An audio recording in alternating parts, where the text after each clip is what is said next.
Doctor కావటమే మీ లక్ష్యమా? MBBS సీట్ల guidance కోసం తప్పక విచ్చేయండి మెగా ఎడ్యుకేషన్ మేళా.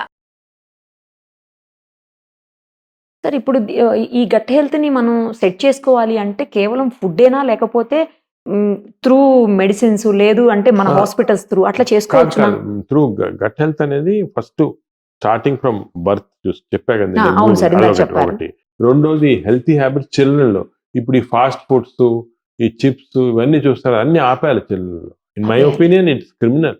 ఇప్పుడు సార్. మీరు స్కూల్స్ పక్కన చిన్న చిన్న బడ్డీ కొట్టు. లిక్కర్ షాప్స్ ఉండకూడదు అంటారు.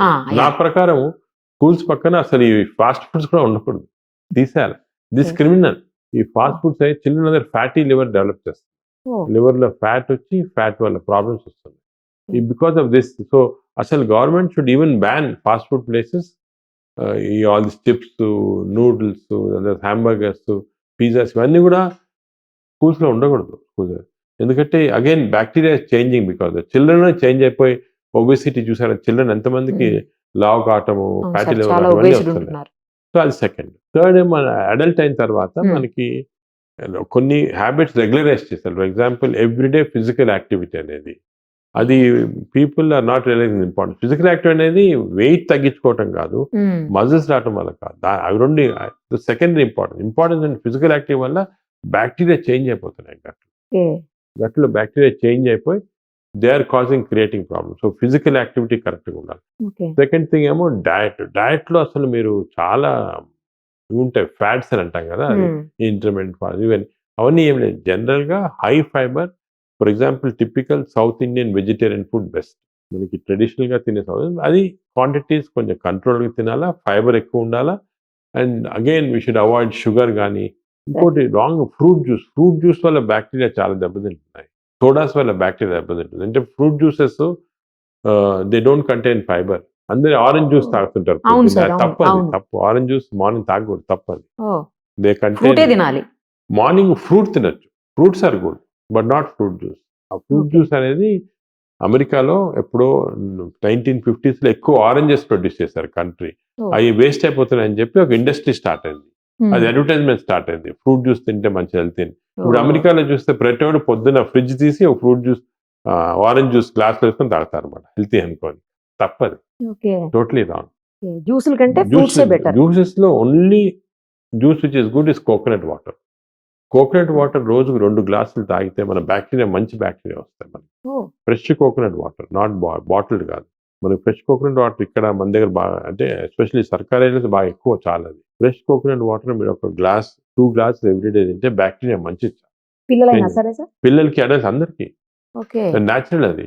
అదే వీళ్ళు అన్ఫార్చునేట్ ఏమో పిల్లలు సోడాస్ డైట్ ఏమంటారు, డైట్ కోక్ అంటారు, 0 క్యాలరీ. దాంట్లో ఏమంటే ఈ సోడాస్ లో, డైట్ కోక్స్ లో, దాంట్లో అంతా ఈ it is changing the bacteria. ఇది కూడా చూసాం. ఇంకోటి షుగర్ ఫ్రీ అంటాం కదా. అవును సార్. అసలు అగైన్ దీనిపైన మేము రీసెర్చ్ చేసాం. షుగర్ వాడితే ఏమవుతుందంటే, ఈ డయాబెటీస్ షుగర్ వాడకూడదు, షుగర్ ఫ్రీ అనేది. అసలు షుగర్ ఫ్రీగా ఉన్న సబ్స్టెన్స్ అన్ని కూడా బ్యాక్టీరియా చేంజ్ చేసి ఎక్కువ క్యాలరీస్ ప్రొడ్యూస్ చేస్తుంది. సో షుగర్ కన్నా అది వర్స్ట్. షుగర్ తిన్నా పర్వాలేదు, షుగర్ ఫ్రీ వల్ల ఇంకెక్కువ మెటబాలిజం చేంజ్ చేస్తుంది. సో ఇవన్నీ కూడా కొన్ని మిత్స్ ఉన్నాయి, పీపుల్ తెలియటం లేదు. They are doing all this. అసలు ఏం వాడకపోయినా షుగర్ వాడినా పర్వాలేదు డయాబెటీస్, బట్ షుగర్ ఫ్రీ అనేది చేయకూడదు. It is causing a problem. It is changing. అదే విధంగా టూత్ పేస్ట్ లో టైటానియం అని ఉంటుంది. ఇప్పుడు ఎవరు చూసుకోవాలి, అది టూత్ పేస్ట్ లో టైటానియం ఆక్సైడ్ ఉందంటే, టైటానియం ఆక్సైడ్ ఉన్నవి ఎస్పెషల్లీ చిల్డ్రన్ చేస్తారు, బ్రష్ చేసి మింగుతారు టూత్ పేస్ట్. మింగినప్పుడు ఈ టైటానియం ఆక్సైడ్ ఉంటే బ్యాక్టీరియా చేంజ్ అయిపోయి బ్యాడ్ బ్యాక్టీరియా వస్తుంది. సో దానికి టూత్ పేస్ట్ మీరు కొన్నప్పుడు చూసుకోండి టైటానియం ఆక్సైడ్ ఉందా లేదా. అది ఉంటే ఆ టూత్ పేస్ట్ యూజ్ చేయకూడదు. యూజ్ చేసినా కూడా మనం బాగా పుక్కి చూసేయాలి, బయటకి మింగకూడదు. చిల్డ్రన్ లో స్వీట్గా ఉండేది తెలియదు, కొంతమంది తింటుంటారు. సో ఆ హ్యాబిట్ కూడా తీసుకురాదు. All these things, natural things తోనే మనం చేంజ్ మన చేతుల్లోనే ఉన్నాయి. మన చేతిలో ఉంది. Stress also plays a role. ఇది లేని మనిషి ఇప్పుడు లేడేమో సార్ అసలు. అంటే మనం ఎలా తీసుకోవాలి, స్ట్రెస్ అనేది ఏమి, stress is a reaction to external influences కదా. ప్రెషర్, ఇంత ప్రెషర్ ఉంది మనకు బయట.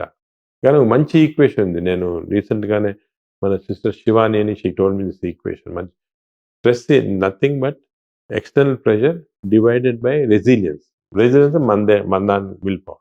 మన Okay. రిలీజెస్ ఎక్కువ ఉంది అనుకోండి, ఎంత ప్రెషర్ ఉన్నా స్ట్రెస్ రాదు. So stress is only our reaction to external pressure. అది ఎలా తగ్గించాలంటే రెసిలియన్స్ ఇంక్రీజ్ చేయాలి. Stress zero. స్ట్రెస్ దానికే మనం అందరికీ చిల్డ్రన్ కూడా ఎంకరేజ్ చేయాలి. స్ట్రెస్ జీరోలో పెట్టుకోవాలి. Very easy. స్ట్రెస్ ఏమంటే you're reacting to external. So stress is how we control. Next sir ఇంకొకటి ఏంటంటే ఇప్పుడు బాగా ఫీవర్స్ విపరీతంగా అయిపోయి లెగ్ పెయిన్స్, జాయింట్ పెయిన్స్ అన్నీ వస్తున్నాయి కదా సార్, బాడీ పెయిన్స్. వీటి కోసం స్టెరాయిడ్స్ వాడడం తప్పు, చాలా అసలు. తప్పు అది. మరి ఆ పెయిన్స్ తగ్గవు కదా సార్ స్టెరాయిడ్స్ అంటే వాడకపోతే? పెయిన్స్ ఇప్పుడు వాళ్ళు ఒక్కడనే కదా సార్, ఆర్థరైటిస్ ఉంటుంది చూడండి, వాళ్ళు కూడా కదా సార్ రెగ్యులర్ గా స్టెరాయిడ్ పెడతానే ఉంటారు డాక్టర్స్. స్టీరాయిడ్స్ పెట్టరు, డాక్టర్స్ ఎక్కువ పెట్టరు. మేబీ నాట్ క్వాలిఫైడ్ డాక్టర్స్ అని చేయొచ్చు, కానీ క్వాలిఫైడ్ డాక్టర్స్ స్టీరాయిడ్స్ చాలా జాగ్రత్తగా యూజ్ చేస్తారు. స్టీరాయిడ్స్ చాలా సైడ్ ఎఫెక్ట్స్ ఉంటాయి. అదే సార్. నార్మల్గా స్టీరాయిడ్స్ అనేది మనము చాలా జాగ్రత్తగా వాడాలి. ఎందుకంటే స్టీరాయిడ్స్ తోటి ఏమంటే they are very powerful medicine. బాడీలో ఇమ్యూనిటీ సప్రెస్ చేసి హార్మోన్స్ చేంజ్ చేస్తాయి. ఇంతవరకు కూడా ఇప్పటికీ స్టీరాయిడ్స్ మనకి గత 70 సంవత్సరాలు ఉన్నాయి. సార్ అండ్ 70 సంవత్సరాలు కూడా ఎవరికి స్టీరాయిడ్ ఎగ్జాక్ట్గా ఎలా యాక్ట్ చేస్తుంది ఇంకా తెలియదు మెడిసిన్లో. అంత పవర్ఫుల్ డ్రగ్స్ యాక్ట్ చేస్తూనే అన్ని దానికి ఇచ్చేస్తారు. కరోనాలో కూడా చూశాను, ఇచ్చారు సార్. అందరు స్టీరాయిడ్స్, అన్ని side effects corona because steroid. మా హాస్పిటల్ అసలు స్టీరాయిడ్సే వాడలేదు కరోనాలో, అందరు రికవర్ అయ్యారు. ఎందుకంటే అమెరికాలో ఇస్తున్నారు, ఇంగ్లాండ్లో ఇస్తున్నారు, ఇక్కడ ఇచ్చేస్తారు. మనం తప్పది. స్టీరాయిడ్స్ అనేది most dangerous drugs in the body. Steroid ఎందుకంటే బాడీని ఆర్టిఫిషియల్గా సప్రెస్ చేస్తుంది. ఎలాగంటే బిల్డింగ్ లో ఫైర్ ఫైర్ చుట్టూ యాస్బెస్టాస్ పెట్టేస్తాం అనుకోండి, ఫైర్ సప్రెస్ కానీ బిల్డింగ్ అంతా నాశనం అయిపోతుంది కదా, బయట చూడడానికి అంతా ఏమి ఉండదు. అలాగే steroids are like asbestos. Steroids should not be used at all. అంత కొన్ని few indications are there, autoimmune disease అని అటువంటి కొనడానికి వాడతాం, కానీ జనరల్ గా ఈ పెయిన్స్ గిన్స్ అస్సలు వాడకూడదు. ఈ పెయిన్స్ అవి కూడా న్యాచురల్ మెథడ్, అంటే అన్ఫార్చునేట్లీ కొన్ని చికెన్ గున్యా వస్తుంటుంది మధ్య చూస్తుంటాము, చాలా రోజులు ఉంటుంది. కానీ న్యాచురల్ ఎక్సర్సైజెస్, దాని తర్వాత కొన్ని సానా, హీట్, అటువంటి దాంతో స్లోగా కంట్రోల్ చేయాలి చాలా. సార్ నేను ఆ మధ్యలో ఒక కేసు చూశాను సార్. ఏంటి అంటే ఒక అమ్మాయి నైట్లో డ్రంక్ అండ్ డ్రైవ్ లో దొరికింది. ఆ అమ్మాయిని టెస్ట్ చేస్తే, అంటే డ్రంక్ అండ్ డ్రైవ్ జరుగుతూ ఉండగా ఆ అమ్మాయిని పట్టుకున్నారు. టెస్ట్ చేస్తే అమ్మాయి ఆల్కహాల్ తీసుకుందని చెప్పేసి అందులో వచ్చింది. బట్ ఆ అమ్మాయి జీవితంలో ఏనాడు ఆల్కహాల్ తీసుకోలేదు. అసలు ఆ అమ్మాయి మందు తాగటం అంటే డ్రింక్ అవన్నీ ఏం తెలియదు అంట, డ్రింకర్ కాదు. ఆ అమ్మాయిని తర్వాత టెస్ట్ చేసి మన హాస్పిటల్లో అనుకుంటా టెస్ట్ చేస్తే ఆ అమ్మాయి పొట్టలో యాసిడ్స్ ఉన్నాయని వచ్చారు. అది ఏంటి సార్ అసలు, ఎందుకు అట్లా అవుతుంది? అది కూడా చాలా ఇంట్రెస్టింగ్ కేసు మేము చూసాం ఈ మధ్యన. ఇప్పుడు హైదరాబాద్ లో మీరు చూసారు, రాత్రి 12 గంటల తర్వాత సాటర్డే, సండే కానీ లేకపోతే ఫ్రైడే కూడా చేస్తారు అనమాట. టెస్ట్ చేస్తారు మీకు ఆల్కహాల్ ఉందా చేస్తే ఆల్కహాల్. సో నాకు కూడా తెలిసిన వాళ్ళు కూడా 2-3 అసలు టీ టోటలర్స్ చేస్తే ఆల్కహాల్ పాజిటివ్ వస్తుంది. సో మీరు చెప్పిన ఎగ్జాంపుల్ కూడా అమ్మాయి కూడా పాజిటివ్ ఉంది, ఆల్కహాల్ స్ట్రాంగ్ పాజిటివ్, కానీ ఆల్కహాల్ తీసుకోలేదు. వాళ్ళు చేసిందల్లా ఏమంటే డిన్నర్కి వెళ్ళి హై కార్బోహైడ్రేట్, అంటే రైస్ కానీ లేకపోతే హై కార్బోహైడ్రేట్ డైట్ తీసుకున్నారు. ఈ కార్బోహైడ్రేట్ డైట్ తీసుకున్నప్పుడు కొన్ని మన స్టమక్ లో క్లెప్సియల్లా అనే కొన్ని బ్యాక్టీరియా, కొంతమందికి ఎక్కువ ఉంటుంది బై నేచర్. ఆ క్లెప్సియల్లా బ్యాక్టీరియా ఏం చేస్తాయంటే ఈ కార్బోహైడ్రేట్స్ ని it will convert them into alcohol. అంటే బ్రూవరీలో చేసేదేమి అంతే కదా, బ్రూవరీలో వీట్ కానీ బార్లే కానీ దాన్ని they will make it into beer or whisky water. అది ఒక ప్రాసెస్ లో ఇండస్ట్రీ జరుగుతుంది. కానీ కొంతమందికి ఈ అబ్నార్మల్ బ్యాక్టీరియా వల్ల body will become auto brewery. దీని అసలు పేరు కూడా ఉంటుంది, నేను స్టడీ చేసి మా వీళ్ళకి కూడా పంపించాను, పోలీసులు కూడా. This called auto brewery syndrome. Auto brewery syndrome అంటే మన body is becoming manufacturer for alcohol. చాలా రేర్ ఇది, అంత 1,00,000 లాగా ఇలాగ వచ్చినప్పుడు ఈ ఫాల్స్ టెస్ట్. సో వీళ్ళేమంటే జాగ్రత్తగా ఉండాలి, ఎప్పుడు కన్నా కూడా ఎక్కువ కార్బోహైడ్రేట్స్ ఎక్కువ తీసుకుంటే ఇలాగ వచ్చే అవకాశం ఉంది. ఎస్పెషల్లీ ఇలాగ లేట్ నైట్ డిన్నర్స్ కదా వెళ్ళినప్పుడు కార్బోహైడ్రేట్స్ అవాయిడ్ చేసి ఎక్కువ ఫైబర్ తీసుకోవడం అలా తీసుకుంటే బెటర్ అన్నమాట. వాళ్ళకి ఇది చేంజ్ చేయలేమా సార్, ఎప్పటికీ ఇలాగే ఉంటుందా? చేంజ్ ఇప్పుడు బ్యాక్టీరియా చేంజ్ చేస్తున్నాము, కానీ ఇదేమంటే చాలా రెసిస్టెంట్ గా ఉంటుంది, మళ్ళా కొన్ని రోజులు వచ్చేస్తుంది కేర్ఫుల్ లేకపోతే. అంటే వాళ్ళు బాగా డిసిప్లిన్డ్ గా లైఫ్ అంతా డిసిప్లిన్డ్ గా ఎక్సర్సైజ్ తోటి డయట్ తోటి అలా ఉండాలి. మిలెట్స్ తింటాం ఫర్ ఎగ్జాంపుల్, కార్బోహైడ్రేట్స్ ఆపేసి మిలెట్స్ తినాలి లైఫ్ లాంగ్. అలా చేస్తా ఉంటే అసలు ఇది ఎందుకు ఇంపార్టెంట్ వచ్చిందంటే, ఇంకోటి మనకి ఇది ఇప్పుడు ఈ మధ్యన ఏం తెలుస్తుందంటే చాలా మందికి ఫర్ ఎగ్జాంపుల్ ఆల్కహాల్ తీసుకోరు కానీ లివర్ జబ్బు, ఫ్యాటీ లివర్ అంటారు, అదే లివర్ సిరోసిస్, వాళ్ళకి ఏం జబ్బు ఉండదు పాపం, వాళ్ళు ఆల్కహాల్ తీసుకోరు, వాళ్ళ ఇంట్లో ఫ్యామిలీ కూడా ఎవరికి లేదు జబ్బు ఇది. అలవాటు ఉండదు. అలవాటు లేదు, కానీ వాళ్ళకి ఫ్యాటీ లివర్ వచ్చి ఫ్యాటీ లివర్ని ఇచ్చి నాష్కి వెళ్ళిపోయి అక్కడ సిరోసిస్ వెళ్ళిపోయి క్యాన్సర్ వస్తా ఉంది అబ్బో. ఎక్కువ మంది దగ్గర. సో మేము దీంట్లో కూడా ఏమంటే ఇటువంటి వీళ్ళకి అబ్నార్మల్ బ్యాక్టీరియా ఉంటుంది. ఈ బ్యాక్టీరియా తోటి మనం తిన్న ఆహారంలో ఆల్కహాల్ ప్రొడ్యూస్ చేస్తాం అనమాట. సో ఎవ్రీడే కొంచెం బయట మీకు తాగినట్టు అనిపించింది, ఇంటాక్సికేషన్ ఉండదు.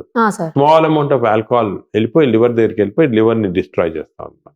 ఓకే. సో కొన్నిసార్లు మీరు కూడా అందరికి ఎక్స్పీరియన్స్ ఉంటుంది, హెవీ మీల్ తింటే మనకు కొంచెం అవును. బ్రెయిన్ ఫాగ్ లాగా వచ్చి ఒకలా బద్ధకం. అనిపిస్తుంది సార్. అవును. అది because bacteria is producing all this types of substance. So ఇవన్నీ నాలెడ్జ్ ఇప్పుడు వచ్చాయి మనకి. సో వీఆర్ నౌ ఇప్పుడు దానికే ఇటువంటి వాళ్ళకి millets very good diet. They should take కానీ మిల్లెట్స్ తినలేరు కదా సార్ అందరూ. మిల్లెట్స్. అవి అన్ని ఏం- కాదు, మిల్లెట్స్ లో కూడా మంచివి. ఇప్పుడు రాగి దోశ అనుకోండి, రాగి దోశ తినండి మీరు, మామూలు దోశ. రాగి దోశ ఇస్ వెరీ గుడ్. అదేవిధంగా కొన్ని ఇప్పుడు స్వర్గం కానీ అన్నీ కూడా మిల్లెట్స్ ఆర్ వెరీ, అంటే ఎలా తయారు చేస్తారు మిల్లెట్స్ కూడా వంట చేయటం స్పెషల్ టెక్నిక్ ఉంది, దాన్ని బాగా చేయొచ్చు, హెల్తీగా చేయొచ్చు. సరే అది లేదు, పెసరట్టు తినండి, మామూలు దోశ పెసరట్టు తినండి, మంచిది కదా. Okay. Pesarattu is very healthy, proteins that. అలాగే మనం డైట్ మాడిఫై చేసుకొని కార్బోహైడ్రేట్స్ తగ్గించేసారు. ఓకే. బాగా. ఇవన్నీ చేస్తే సెట్ అయిపోతుంది సెట్ సార్. సెట్ అవుతుంది. కానీ ఇప్పుడు అసలు బ్యాక్టీరియా ఇన్నిటికి కారణమైపోతుందని తెలిస్తేనే Hmm. కొంచెం షాకింగ్ అనిపిస్తుంది సార్. అవును. బ్యాక్టీరియా తోటి ఇన్ని ప్రాబ్లమ్స్ వస్తాయా అనేసి. దానికే మేము మామూలుగా ఇప్పుడు మా చెకప్స్ లో కూడా బ్యాక్టీరియా, ఈ గట్ బ్యాక్టీరియా అనేది జనరల్ చెకప్ లో పెట్టాం. పెట్టేశారా సార్? మాస్టర్ చెకప్ వచ్చారనుకోండి, sir. We're doing gut bacteria as part of checkup.